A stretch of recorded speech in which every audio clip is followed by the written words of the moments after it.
नारायण नारायण नारायण। श्रीमद् भागवत कथा के अंतर्गत चतुर्थ स्कंध में आज हम श्रवण करेंगे पंच देव उपासना।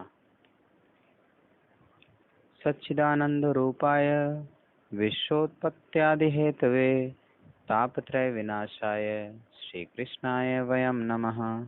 बोलिए बालकृष्ण लाल की जय। पंचदेव उपासना।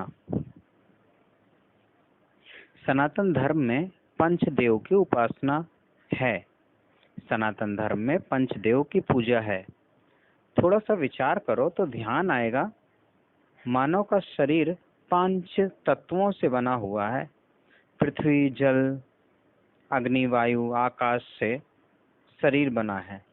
पंच तत्वों के मालिक 5 देव हैं। शरीर को आत्मा से अलग माना है। जड़ शरीर और चेतन आत्मा, इन दोनों में गांठ पड़ी है। वेदांत कहता है यह गांठ सच्ची नहीं है, झूठी गांठ है। किंतु यह गांठ झूठी हो या सच्ची हो, सभी को बहुत दुख देती है। आत्मा शरीर से अलग है। शरीर जड़ है, आत्मा चेतन है। जड़ चेतन दोनों भिन्न भिन्न तत्व हैं, फिर भी एक रूप हो गए हैं। शरीर 5 तत्वों से बना है। पंच तत्वों से बने इस शरीर में जो पृथ्वी तत्व है, उसके मालिक गणेश जी महाराज हैं। आप जब कोई बड़ा यज्ञ करो, कोई सत्कार्य करो, तो प्रथम गणेश भगवान की पूजा होती है। प्रथम पूजा गणपति की होती है। 5 ज्ञानेंद्रियां हैं, 5 कर्मेंद्रियां हैं और मन, इन इंद्रियों के समुदाय का नाम गण है। गणों के स्वामी गणपति हैं। गणपति विघ्न हरता है। सत्य कार्य में विघ्न आता है। सत्य कार्य में विघ्न आता है। वासना ही विघ्न है। कोई भी सत्कर्म करो, प्रथम गणपति की पूजा की जाती है। गणपति पूजन सभी के लिए अति आवश्यक है। एक गणपति महाराज ऐसे हैं जो हाथ में लड्डू लेकर बैठे हैं। जो गणपति की पूजा करता है उसको लड्डू देते हैं। आपको रोज लड्डू मिले, ऐसी इच्छा हो तो रोज गणपति की पूजा करो, रोज लड्डू मिलेगा। तुलसीदास जी महाराज सीताराम जी के अनन्य भक्त थे। वे भी आरंभ में गणपति की वंदना करते हैं। वंदे वाणी विनायको। सनातन धर्म की यह मर्यादा है। प्रथम गणपति की पूजा होती है। पंच तत्वों के मालिक 5 देव हैं। पंच देवों की पूजा करो।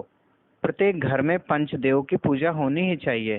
कितने ही लोग ऐसा बोलते हैं कि मैं देवों को मानता हूँ, पर मुझे पूजा करने की इच्छा ही नहीं होती, फुर्सत नहीं है। जो देवों की पूजा नहीं करता वह देवों को मानता ही नहीं।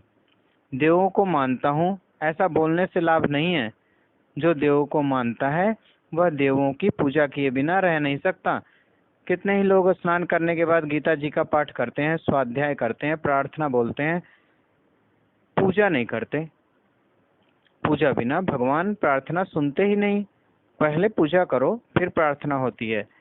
समय तो ऐसा आया है कि किसी साहब के हाथ से सही करानी हो तो साहब की थोड़ी पूजा करनी पड़ती है, नहीं तो साहब सही नहीं करते।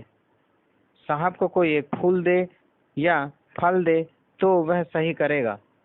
उसको 1500 देना पड़ता है, फिर वह सही करता है। पूजा के बिना भगवान प्रार्थना सुनते नहीं। पहले पूजा करो। भक्ति में विघ्न आता है, व्यवहार के काम में विघ्न आता है। विघ्नहर्ता गणपति हैं। बद्री नारायण से 4-5 मील दूर व्यास आश्रम है, जहाँ व्यास जी ने गंगा जी के किनारे बैठकर भागवत की रचना की है। आज भी वह स्थान बताते हैं अति दिव्य है। व्यास आश्रम में व्यास जी ने प्रथम पूजा गणपति की है। पृथ्वी तत्व के मालिक गणपति हैं। तेज तत्व के मालिक, अग्नि तत्व के मालिक सूर्य नारायण जी हैं। सूर्य नारायण की भक्ति पूजा सभी के लिए आवश्यक है। सूर्य नारायण सभी को प्रत्यक्ष दर्शन देते हैं। सभी देव प्रत्यक्ष दर्शन नहीं देते। भगवान से भावना से दर्शन करना पड़ता है, मन से दर्शन करना पड़ता है, नेत्रों से दर्शन नहीं होते। सूर्य भगवान प्रत्यक्ष दर्शन देते हैं।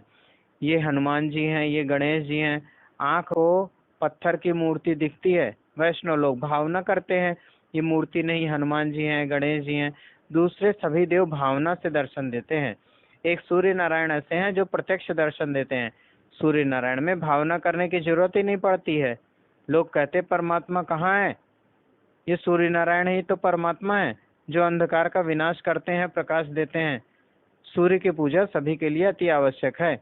आप ये लाइट जलाते हैं, सरकार के यहाँ से बिल आएगा, रुपया भरना पड़ेगा। आज तक सूर्य भगवान ने किसी के यहाँ बिल भेजा, ऐसा सुना है?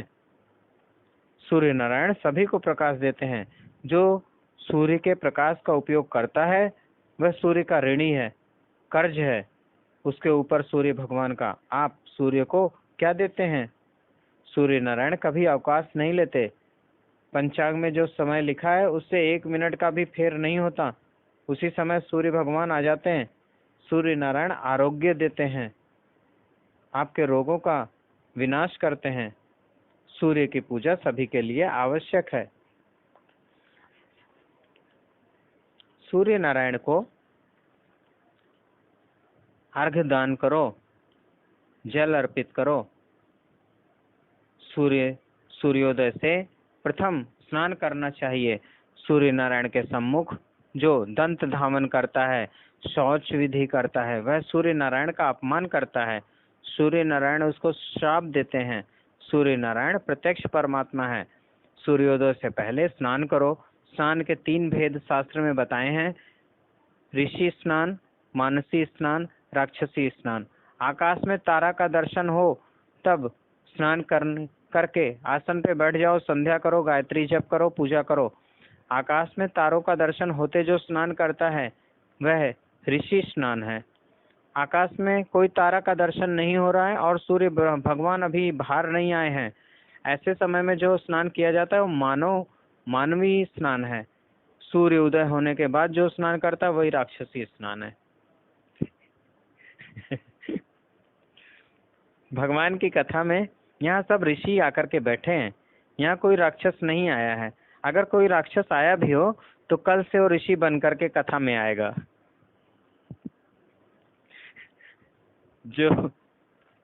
जो सूर्य उदय होने के बाद स्नान करता है वही राक्षस है, वह सूर्य नारायण का अपमान करता है। प्रातः स्नान करो, सूर्य नारायण को अर्घ्य दान करो। सूर्य नारायण जब बाहर आए तब हाथ जोड़ करके खड़े रहो। सूर्य नारायण आरोग्य देते हैं। भारत में इतने रोग नहीं थे, भारत की प्रजा निरोगी थी, अब रोग बहुत बढ़ गए हैं। इसका कारण यही है कि लोग सूर्य नारायण का अपमान करते हैं। आरोग्य सूर्य नारायण ही देते हैं, रोगों से मुक्ति सूर्य नारायण देते हैं। सूर्य नारायण की भक्ति सभी के लिए आवश्यक है। माता जी की पूजा करो, माँ शक्ति देती है। शक्ति के बिना भक्ति नहीं होती है। माँ बहुत दयालु है। ज्ञान शक्ति, क्रिया शक्ति, द्रव्य शक्ति का आधार से जगत है। शक्ति की पूजा सभी के लिए आवश्यक है। भगवान नारायण की पूजा करो। नारायण आकाश तत्व के मालिक हैं। आकाश का रंग श्याम है, नारायण श्याम सुंदर हैं। आकाश तत्व के मालिक भगवान महाविष्णु हैं। महाविष्णु की पूजा सभी के लिए अति आवश्यक है। भोग और मोक्ष नारायण देते हैं। जितने सुख की जरूरत है उतना सुख भगवान सभी को देते हैं। सुख में भी जो बहुत भक्ति करता है भगवान धीरे धीरे उसका मन खींच लेते हैं। संसार का सुख भोगने से किसको शांति मिली है? संसार सुख में जो भी भक्ति नहीं छोड़ता भगवान उसके मन का आकर्षण करते हैं, मन को खींच लेते हैं। भोग और मोक्ष नारायण देते हैं। शिव पूजन सभी के लिए आवश्यक है। ज्ञान नहीं है, वैराग्य नहीं है, इसीलिए मानव दुखी होता है। ज्ञान वैराग्य से शांति मिलती है। कितने ही लोग ऐसे होते हैं जो घंटा 2 घंटा के लिए लाइट चली जाए तो हृदय को जलाते हैं। लाइट गई, लाइट चली गई। अरे लाइट तो गई, तू तो नहीं गया ना। शांति से भगवान का नाम ले। लाइट को जाने दे। वैराग्य नहीं है, ज्ञान नहीं है, इसलिए मन अशांत हो जाता है। जो ज्ञान गंगा में मस्तक में नारायण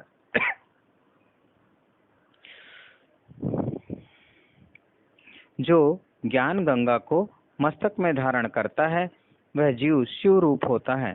शिव ज्ञान वैराग्य देते हैं। पंच तत्वों के मालिक 5 देव हैं। 5 देव की पूजा सभी के लिए आवश्यक है।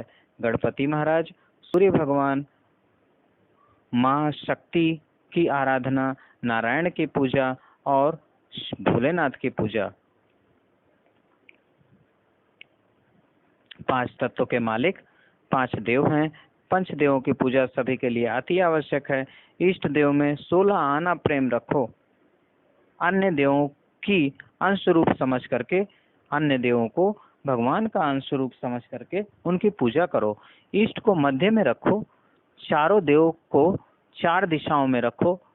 जिनके इष्ट देव नारायण हैं वह नारायण को मध्य में रख लो। जिनके इष्ट देव भोलेनाथ हैं वो भोलेनाथ को मध्य में रख लो। जिनके इष्ट देव शक्ति हैं वो शक्ति को बीच में रख लो। अन्य 4 देवों को 4 दिशाओं में रखो। सनातन धर्म में पंचदेव की पूजा होती है। यह शरीर ही पंचायतन है। 5 तत्व से शरीर बना है। 5 देव की रोज पूजा करो, यह अति आवश्यक है। दक्ष प्रजापति शिव तत्व को नहीं जानता है। दक्ष यज्ञ का विध्वंस हुआ है। दक्ष के घर में कोई रोने वाला भी नहीं रहा। फिर ब्रह्मा जी ने शिव जी से प्रार्थना की है। शिव जी की दृष्टि पड़ी। दक्ष प्रजापति निद्रा से जैसे जागे वैसे जागता है। हरिद्वार के पास कनखल तीर्थ है। कनखल तीर्थ में गंगा जी के किनारे दक्षेश्वर महादेव का मंदिर है। दक्ष प्रजापति ने वहां भगवान शंकर की पूजा की है। शिव पूजन करने के बाद भगवान नारायण प्रकट हुए हैं। नारायण ने सभी को बोध दिया है, शिव मेरी आत्मा है, हरिहर दोनों एक ही हैं। सनातन धर्म में 2 अंग है, प्रवृत्ति और निवृत्ति। प्रवृत्ति धर्म श्री राम श्री कृष्ण समझाते हैं और निवृत्ति धर्म को शिव समझाते हैं। जीवन में प्रवृत्ति और निवृत्ति दोनों की जरूरत है। प्रवृत्ति छोड़ना अच्छा नहीं है। साधारण मानव प्रवृत्ति छोड़ करके बैठे तो सर्वकाल भक्ति नहीं कर सकता, पाप होता है। निवृत्ति के समय मन में खराब विचार आते हैं। प्रवृत्ति करो, प्रवृत्ति छोड़ने की जरूरत नहीं है। पाप छोड़ करके प्रवृत्ति करो। प्रवृत्ति धर्म श्री रामकृष्ण समझाते हैं, निवृत्ति धर्म भगवान शंकर समझाते हैं। 24 घंटे का दिन होता है। 24 घंटे में 7 घंटे 8 घंटे पैसे के लिए प्रवृत्ति करो। 7 घंटे 8 घंटे तक पैसे के लिए प्रवृत्ति करना अच्छा है। फिर पैसे को भूल जाओ। पैसे का बहुत स्मरण मत करो। जो पैसे का स्मरण करता है, जो काम सुख का स्मरण करता है, उसका मन बहुत बिगड़ता है। कितने ही लोग ऐसे हैं जो दिन भर पैसे के पीछे पड़े लग रहते हैं। थोड़ा भी समय मिले तो पैसों का ही विचार करते हैं। भाव घटेगा कि भाव बढ़ेगा। 7-8 घंटे पैसे के लिए प्रवृत्ति करो, फिर पैसे को भूल जाओ। 6 घंटे का समय निद्रा में चला जाए। निद्रा भी जरूरत है, निद्रा से शक्ति मिलती है। 8 घंटे पैसे के लिए, 6 घंटे निद्रा के लिए। अब 5 घंटे शरीर का रक्षण करो, कुटुंब का भरण पोषण करो, प्रारब्ध अनुसार व्यवहार का काम करो, कुटुंब का रक्षण करो। ज्यादा नहीं तो 24 घंटे में 5 घंटे के लिए सब कुछ छोड़ दो। जहाँ कचरा पड़ा हो वहां से इत्र की गंध नहीं आती। जो प्रवृत्ति में फंसा रहता है उसको भजनानंद ब्रह्मानंद नहीं मिलता। 24 घंटे में से ज्यादा नहीं तो 4-5 घंटे के लिए जगत को भूल जाओ। मैं इस समय पति नहीं हूँ, मैं इस समय पत्नी नहीं हूँ, मैं पिता नहीं, मैं पुत्र नहीं। जगत का संबंध छोड़ करके भक्ति करो। निवृत्ति का अर्थ है कि जगत को भूल जाना। 24 घंटे में 5 घंटे भगवान के लिए समय रखो। ये समय मैंने भगवान के लिए रखा है। 5 घंटे में 1 घंटा पूजा करो, 1 घंटा किसी पवित्र ग्रंथ का वाचन करो। ज्यादा नहीं तो 3 घंटे बैठ करके शांति से भगवान के नाम का जप करो। आपका कल्याण होगा, जीवन सुधरेगा। जप से पाप की आदत छूटती है। जप करने से वासना का विनाश होता है। 5 घंटे का समय भगवान के लिए रखो। भगवान संपत्ति नहीं मांगते, भगवान समय मांगते हैं।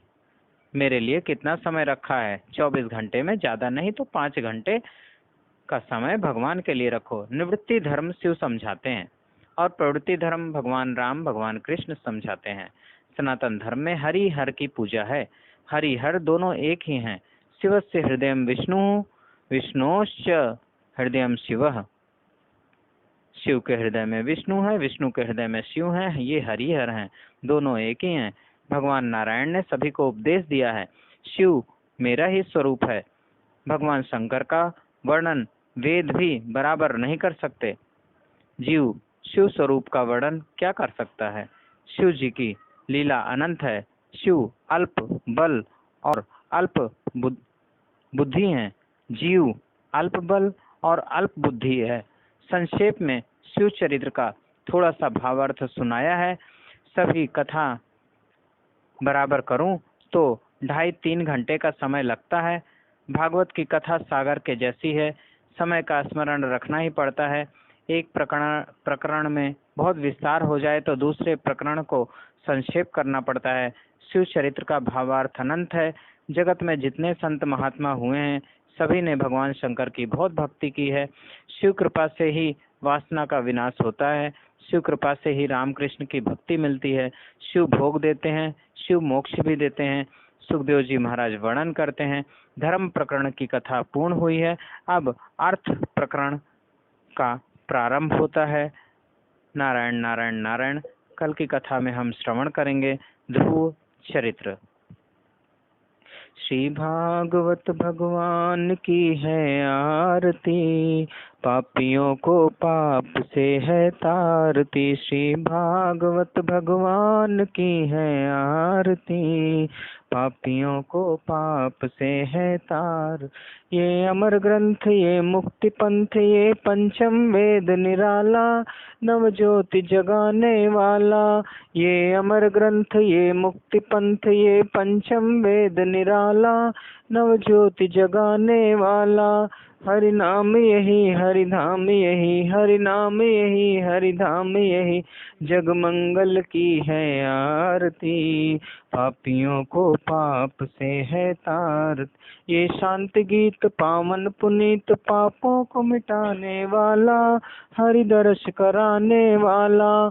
ये शांति गीत पावन पुनीत, पापों को मिटाने वाला, हरि दर्श कराने वाला। है सुख करनी है दुख हरणी, है सुख करनी है दुख हरणी, मधुसूदन की है आरती, पापियों को पाप से है तार।